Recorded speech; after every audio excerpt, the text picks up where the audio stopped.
Let's move on now to the Baltimore Ravens in our rookie preview series, where Ryan and we will break down why this one rookie will have the biggest overall impact on the overall success of the Baltimore Ravens in the 2023 NFL season.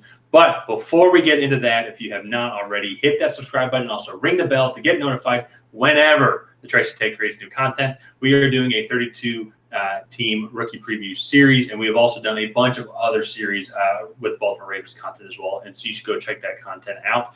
Also, once when the season starts, Ryan and we will be doing a fun little brotherly season-long competition where we will pick the winner of every single game, and at the end, we will see who is right, who is the smartest brother and has the most football IQ. So if you want to follow that competition, want to see how we think the Baltimore Ravens will do week in and week out, be sure to subscribe to the channel and ring the bell, as it is the easiest way to get notified. And Ryan, let's get into it here. Let's do it. Zay Flowers is going to be the guy that, especially just considering the situation with the Ravens offseason, everything going on with Lamar. They did lose a couple of guys as well as overall free agency. We won't get into that. We've done plenty of other videos about that. But them getting Zay Flowers, really kind of trying to revamp this receiving room so then Lamar Jackson has consistent, confident guys that he can throw to, especially over the next couple of years. He did sign Odell Beckham Jr. in free agency. That was a one-year deal, hoping to find lightning in a bottle. I totally get it. But Zay Flowers is going to be the guy that they're going to want to watch and grow and build. And that's going to be, to me, I think the biggest thing to watch throughout the 2023 season. I can see him having, just because of the overall targets he's going to have, probably 700, 800 yards, maybe more, maybe a little less, give or take. Leave a comment. I'm very curious on why the Ravens fans think that he will get. But just with the efficiency of what they have with throwing the ball, that's what I think he's going to provide this year statistically, which I think is going to be great. All things considered, he's a speedster kind of guy. I think he's going to mesh really well with Lamar Jackson and the improvisation that he's looking for. And that's what I think he's going to need to provide, I think, for the Ravens to continue and go back to the playoffs in 2023. Yeah, so coming into the draft, Zay Flowers was one of my favorite prospects, not just a wide receiver prospect, but as a whole. He creates separation at all three levels of the field. He can beat people deep. He can beat people very quickly off the line. He has inside-outside versatility as well. And I think he's going to be Lamar Jackson's new favorite weapon, including Odell Beckham and Rashad Bateman, right, and Mark Andrews.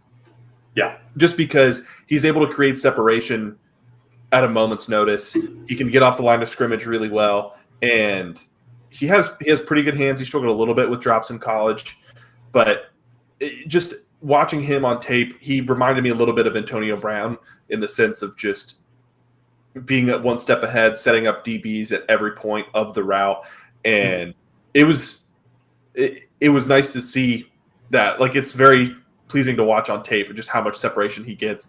And so I think Baltimore, they have a stud in the making here, and they'd be stupid not to utilize him. So I think Lamar Jackson is going to love him. You can run him on everything from jet sweeps to go balls and anything in between. Well, and that's one of the things too, because we talk about with some of these other teams as well, and he's not as prototypical of like these gadget players. Like, he's not really built like a running back. He's built like a speedster slot receiver. Yeah. But to your point, though, you're right. You can move him around so much and create the mismatches that you're looking for.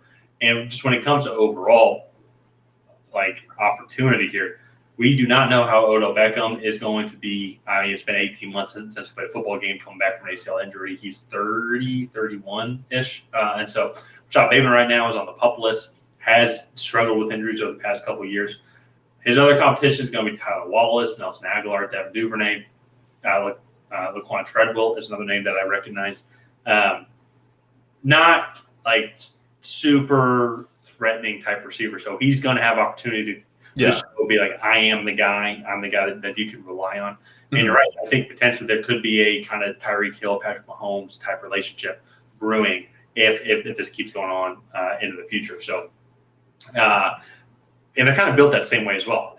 Mark Andrews, Travis Kelce, very improvisation type quarterback, can be very unique in the play calling.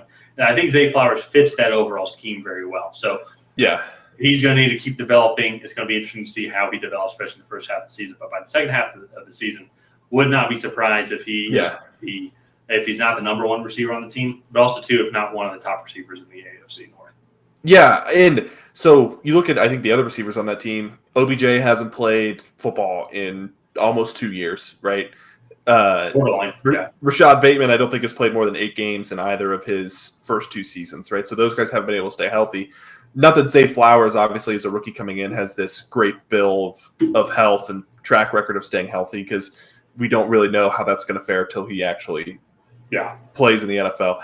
He just, to me, I think he adds a third layer of security that they're going to have a solid receiving weapon there. And not that you want people to get injured, but it happens every year. People get injured, people miss games.